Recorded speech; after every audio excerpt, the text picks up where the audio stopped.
ഷൈൻ നിഗം നായകനാവുന്ന ഹാൽ എന്ന സിനിമയുടെ release date ഇപ്പോൾ കൺഫേം ആയിട്ടുണ്ട്. ഏപ്രിൽ 24-നാണ് സിനിമ റിലീസ് ചെയ്യുന്നത്. ധ്യാൻ ശ്രീനിവാസൻ്റെ ഏറ്റവും പുതിയ ചിത്രമായ ആപ് കൈസേ ഹോ എന്ന സിനിമയുടെ റിലീസ് ഡേറ്റ് വന്നിട്ടുണ്ട്. ഫെബ്രുവരി 28-നാണ് സിനിമ തിയേറ്ററുകളിലേക്ക് എത്തുന്നത്. മാർച്ച് 3-ന് നെറ്റ്ഫ്ലിക്സിലൂടെ വിടാമുയർച്ചി സിനിമയുടെ OTT റിലീസ് ഉണ്ടാവും. വിവിധ ഭാഷകളിലാണ് സിനിമ OTT റിലീസ് ചെയ്യുന്നത്.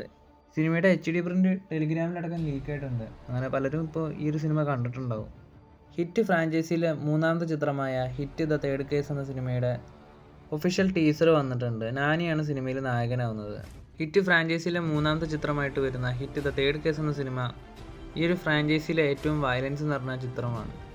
മെയ് മാസത്തിലാണ് സിനിമ തിയേറ്ററുകളിലേക്ക് എത്തുന്നത്. മമ്മൂക്കയുടെ വടക്കൻ വീരകഥ എന്ന സിനിമയുടെ final box office collection report ഇപ്പോൾ വന്നിട്ടുണ്ട്. സിനിമ 4K ഡോൾബി അറ്റ്മോസിലൂടെയാണ് തിയേറ്ററുകളിലേക്ക് എത്തിയത്. സിനിമയുടെ റീ റിലീസിൻ്റെ മൊത്തം കോസ്റ്റായിട്ട് പറയുന്നത് 3 കോടിയാണ്. കേരളത്തിൽ 1 കോടി 6 ലക്ഷവും, റെസ്റ്റ് ഓഫ് ഇന്ത്യയിൽ 10 ലക്ഷവും, ഓവർസീസിൽ 37 ലക്ഷവും, അങ്ങനെ സിനിമ 1 കോടി 53 ലക്ഷം രൂപയാണ് ടോട്ടൽ വേൾഡ് വൈഡ് കളക്ഷനായിട്ട് നേടിയിരിക്കുന്നത്. മമ്മൂക്കയുടെ റീ റിലീസ് ചിത്രങ്ങളിലെ ഏറ്റവും വലിയ കളക്ഷൻ നേടിയൊരു ചിത്രമാണെങ്കിലും സിനിമ ഒരു ഫ്ലോപ്പ് തന്നെയാണ്. നേരത്തെ പറഞ്ഞ പോലെ 3 കോടി രൂപയാണ് സിനിമയുടെ റീ റിലീസ് ബജറ്റ്. മാർച്ച് 21-ന് പ്രശാന്ത് നീലിൻ്റെ ഡയറക്ഷനിൽ പ്രഭാസ് നായകനെത്തിയ സലാർ 2 എന്ന സിനിമ റീ റിലീസിന് ഒരുങ്ങുകയാണ്.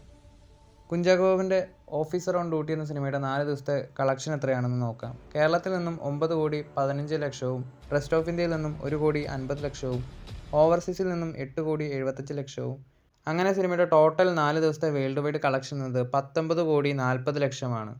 കുഞ്ചാക്കോ ബോബൻ്റെ അടുത്തൊരു ഹിറ്റ് ചിത്രമായിട്ട് ഓഫീസർ ഓൺ ഡ്യൂട്ടി മാറുകയാണ്. കൂടുതൽ സിനിമകളുടെ അപ്ഡേറ്റുകളുമായി അടുത്തൊരു വീഡിയോയിൽ കാണാം.